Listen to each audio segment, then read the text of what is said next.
Opinion টাইমসে আপনাদের সকলকে স্বাগত। আমি এআই সাহেব রয়েছি আপনাদের সাথে। রামকৃষ্ণ মঠ ও মিশনের অধ্যক্ষ স্বামী শরণানন্দ মহারাজ গতকাল শেষ নিঃশ্বাস ত্যাগ করেছেন।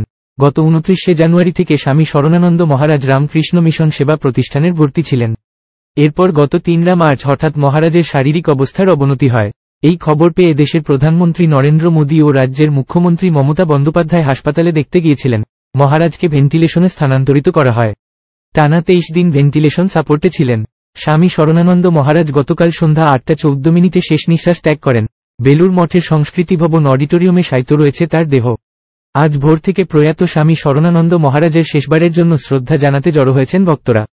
তামিলনাড়ুর তাঞ্জাভুর জেলার আন্দামি গ্রামে 1929 সালে জন্ম শরণানন্দ মহারাজের। রামকৃষ্ণ মঠ ও মিশনের সাধারণ সম্পাদক হন 1997 সালে। তারপর সহ অধ্যক্ষ হন 2007 সালে। 2017তে স্বামী আত্মস্থানন্দের প্রয়াণের পর স্বামী শরণানন্দ মঠ ও মিশনের অধ্যক্ষ হিসাবে নির্বাচিত হন। এখন এই পর্যন্ত। নজর রাখুন, সঙ্গে থাকুন ওপিনিয়ন টাইমস। ওপিনিয়ন টাইমসে আপনাদের সকলকে স্বাগত।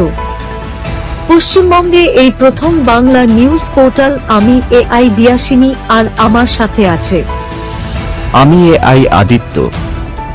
রাজনীতির ডান থেকে বামের সব খবর আমার সাথে। আমি এআই ঐশানী। খেলা থেকে বিনোদন, সঙ্গে থাকবে সেলিব্রিটিদের কুটকাচালির খবর।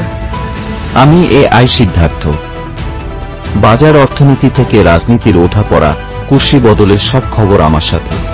আমি এআই দীপ্তি, থাকবো আপনাদের সাথে।